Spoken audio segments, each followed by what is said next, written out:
अस्सलाम वालेकुम students 10th physics chapter 16 का फर्स्ट इंट्रोडक्शन है बेसिक इलेक्ट्रॉनिक्स और उसका फर्स्ट टॉपिक है 16.1 थर्मियोनिक इमिशंस।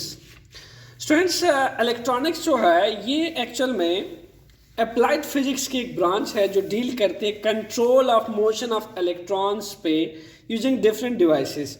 यानी बेसिक इलेक्ट्रॉनिक्स में हम क्या चीज़ करते हैं, इसमें हम ऐसे डिवाइसेस का इस्तेमाल करते हैं, ऐसे इंस्ट्रूमेंट का इस्तेमाल करते हैं जिसमें हम मोशन ऑफ इलेक्ट्रॉन्स को कंट्रोल करने पे काम करते हैं मुख्तलिफ़ किस्म की डिवाइसेस यूज़ करके।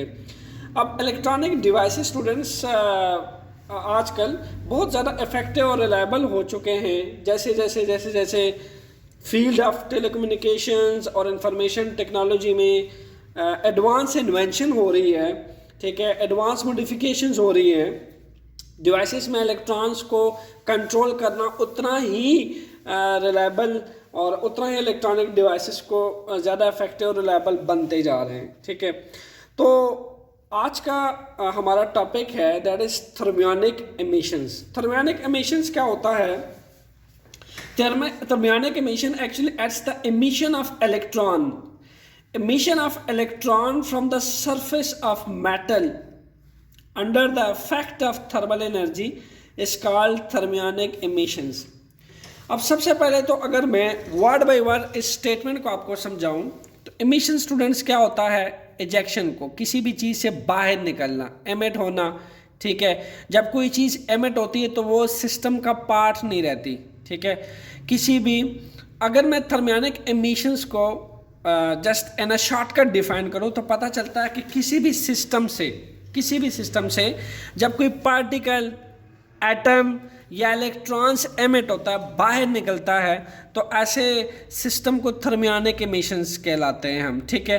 पर यहाँ पे हम किसके एमिशंस की बात कर रहे हैं? इलेक्ट्रॉन्स के एमिशंस की बात कर रहे हैं, ठीक है।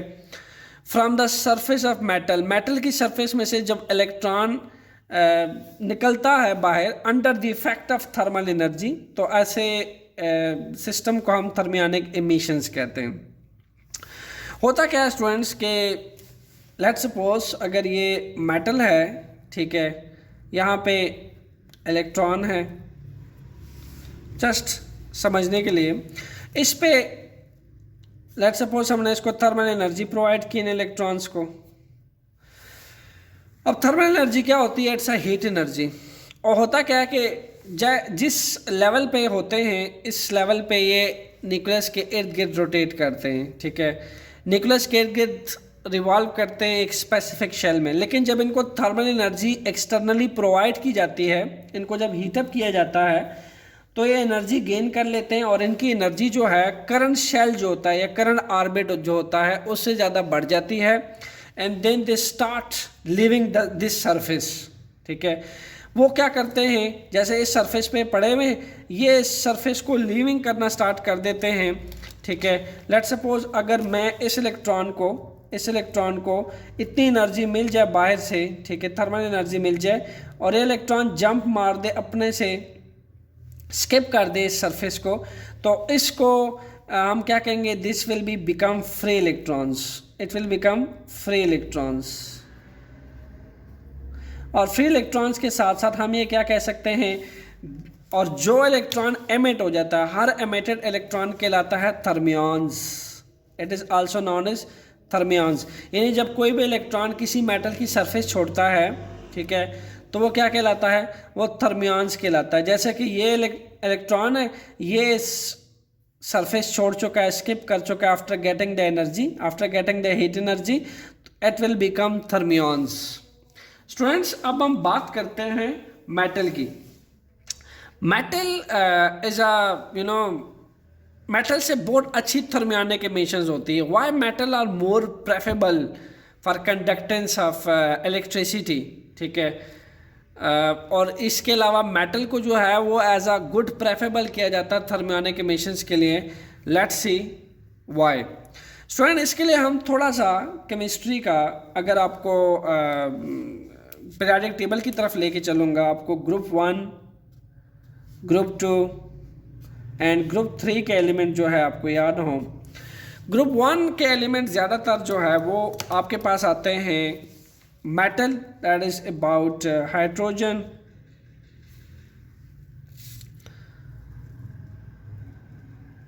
lithium, sodium, potassium, rubidium, cesium, फ्रीजियम। होता क्या है स्टूडेंट्स के मेटल में जब हम टॉप टू बॉटम की तरफ आते हैं, when we come from top to bottom, ठीक है, जैसे हम टॉप टू बॉटम की तरफ आते हैं, एंड दैट केस क्या होता है, एटॉमिक साइज जो है वो बढ़ता है। ये छोटा एटॉमिक साइज है, ये उससे बड़ा एटॉमिक साइज है, ये उससे बड़ा एटॉमिक साइज है, क्योंकि हाइड्रोजन में एक शेल होता है, लिथियम में 2 शेल्स होते हैं, और सोडियम में 3 शेल्स होते हैं, पोटाशियम में 4 शेल हो जाते हैं, तो एटॉमिक साइज और ज़्यादा बड़ा हो जाता है। जैसे जैसे हम टॉप टू बॉटम की तरफ आते हैं, एटॉमिक साइजेस इंक्रीज होते चले जाते हैं, लाइक दैट, ठीक है। ये क्या हो रहा है स्टूडेंट्स, एटॉमिक साइज बढ़ रहा है। तो जब एटॉमिक साइज बढ़ता है तो क्या होता है कि इलेक्ट्रॉन्स जितने भी होते हैं न्यूक्लियस के साथ लेस लूजली बॉन्ड हो जाते हैं। इन केस ऑफ मेटल हम यहाँ पे लिख सकते हैं, in case of metal,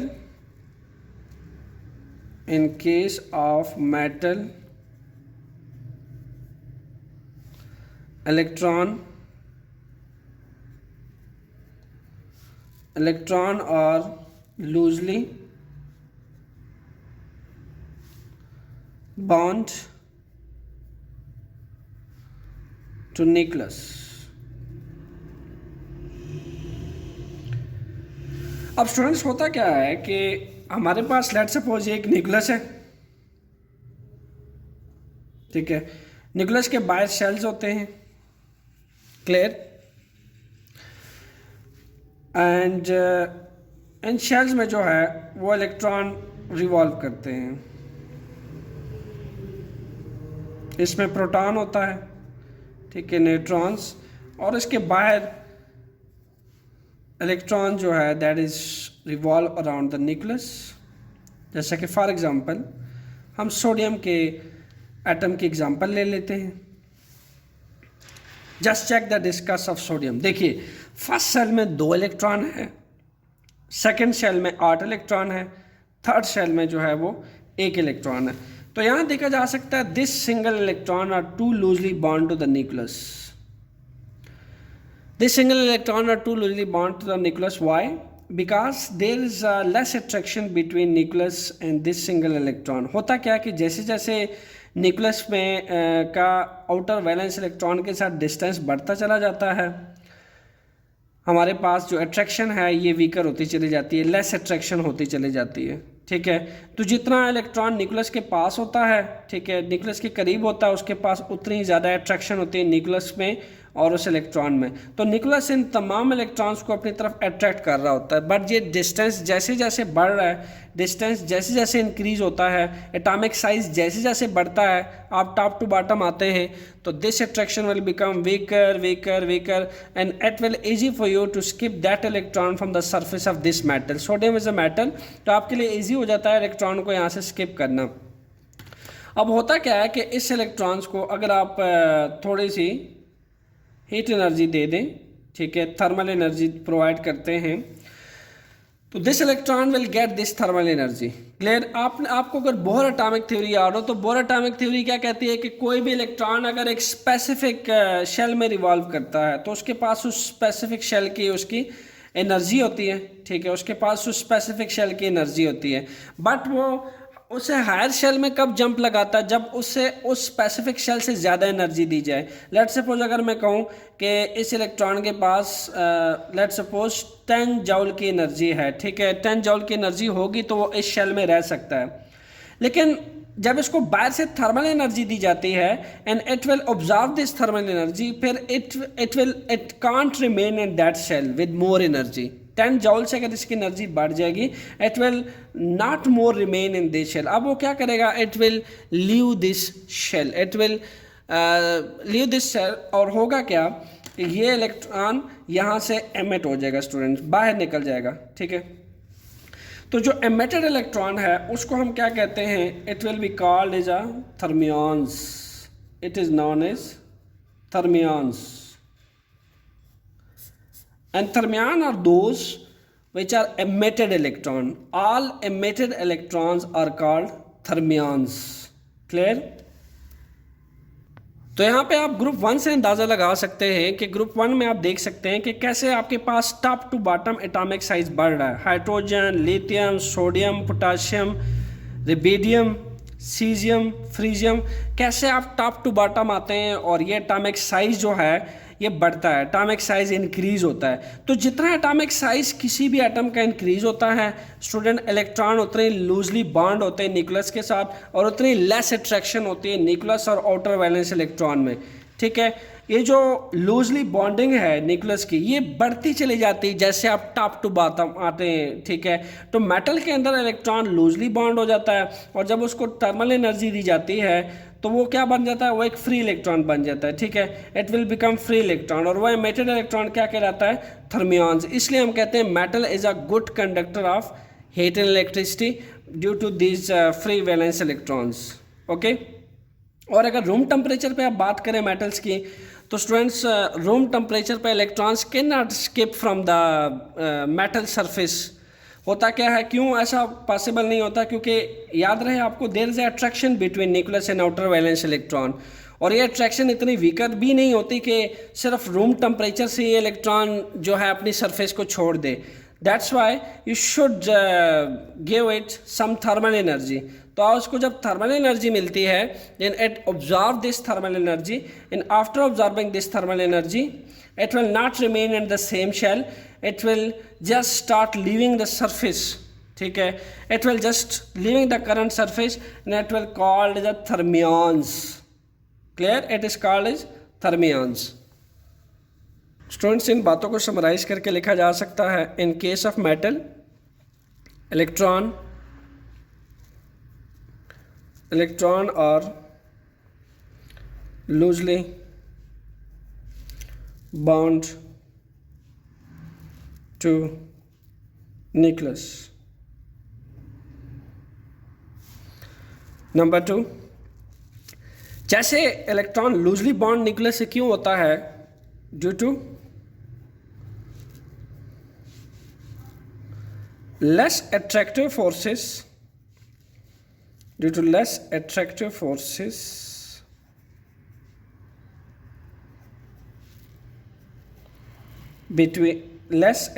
forces, between nucleus and outer valence electron यानी ये जो न्यूक्लियस और आउटर वैलेंस इलेक्ट्रॉन में लेस अट्रैक्टिव फोर्सेस होती है. जैसे जैसे आप टॉप से बॉटम की तरफ आते हैं एटॉमिक साइज बढ़ता है तो अट्रैक्शन वीकर होती चली जाती है. Then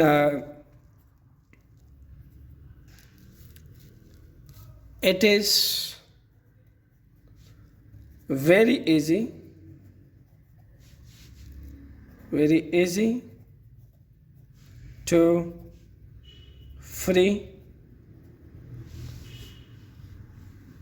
that electron.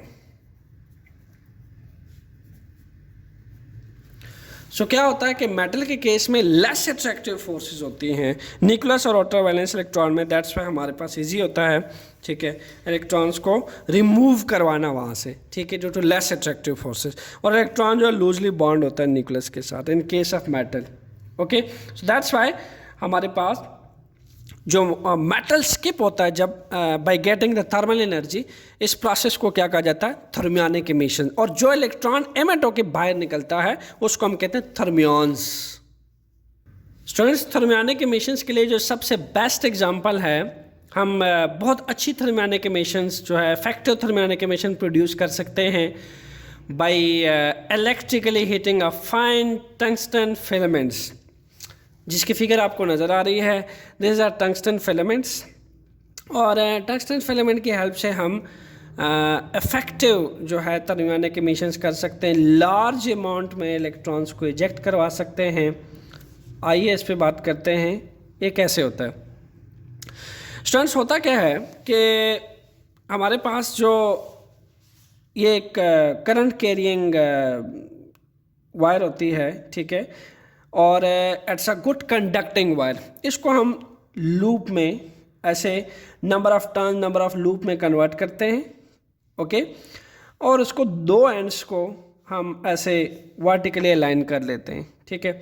होता क्या है कि इस टंगस्टन फिलामेंट को अगर हम 6 वोल्ट की बैटरी से, ठीक है, 6 वोल्ट की बैटरी से कनेक्ट कर दें, by connecting this tungsten filament to 6 volt battery and 3 ampere का करंट अगर पास कर दें इस पर से, 3 एम्पेयर करंट आई जो है that is about 3 ampere, 3 ampere का करंट पास करवा दें नंबर ऑफ टर्न्स में से, नंबर ऑफ लूप्स में से, क्लियर, और 6 वोल्ट की बैटरी कनेक्ट कर दें। तो होता क्या है कि जैसे जैसे करंट आई पास करता है, if you remember the electrical energy in जाउस law, electrical energy and जाउस law, तो ये लॉ क्या स्टेट करता है, ये लॉ स्टेट करता है कि जब कोई भी करंट आई पास करता है किसी भी कंडक्टिंग वायर में से, तो होता क्या है उसमें से हीटिंग इफेक्ट प्रोड्यूस होता है, ठीक है। जैसे जैसे करंट आई पास करता जाता है, करंट आई पास करता जाता है, then this coil will be getting heat up, heat up, heat up, heat up, continuously current I 3 ampere pass कर रहा है स्टूडेंट, हीटिंग इफेक्ट प्रोड्यूस हो रहा है, और एक टाइम आता है कि by providing 6 volt battery in 3 ampere current pass through this number of turns, current will start emitted through the surface of that metallic surface, clear, that current carrying surface, clear। तो आप क्या करते हो कि यहाँ से इलेक्ट्रॉन जो है वो इजेक्ट होना शुरू हो जाता है, इलेक्ट्रॉन निकलना शुरू हो जाते हैं, ठीक है। इसलिए ये कब होता है, जब फिलामेंट बहुत हीटअप हो जाता है। By heat up filaments the electron start escaping from the surface of that filament and these electrons are called thermions, और इस प्रोसेस को हम क्या कहते हैं, थर्मियोनिक इमिशंस। और इसी तरीके से जो टंगस्टन फिलामेंट्स है, इसी तरीके से बहुत सारे इलेक्ट्रिकल एप्लायंसेस में भी यूज़ होता है, और इसको यूजुअली इलेक्ट्रॉन्स की इजेक्शन के लिए भी इस्तेमाल करते हैं, एज आ इलेक्ट्रॉन गन के तौर पे भी इसको स्टूडेंट इस्तेमाल किया जाता है। इसका जो यूजुअली एक्सपेरिमेंटल पर्पस के लिए जो इसका यूज़ किया जाता है, that is used as electron gun. Electron gun इसको क्यों कहा जाता है, वो इसलिए कहा जाता है कि जब इसको करंट आई दिया जाता है 3 एम्पेयर का और 6 वोल्ट की बैटरी इसके साथ कनेक्ट होती है, तो with the passage of time जो है ये हीटअप होना शुरू हो जाता है। Once it heat up very very high, तो होता क्या है कि it start leaving the electrons from its surface, ठीक है। जितने इलेक्ट्रॉन इजेक्ट होना शुरू हो जाते हैं, so these electrons used further in appliances for electrical purpose, clear। so this is the thermionic emissions, और इसी thermionic emissions की हेल्प से, इसी इलेक्ट्रॉन गन की हेल्प से, जो अभी ये एग्जांपल आपने रीड की है, आपका नेक्स्ट टॉपिक जुड़ा है, that is investigating the properties of electron. Stay tuned for the next lecture. Thanks.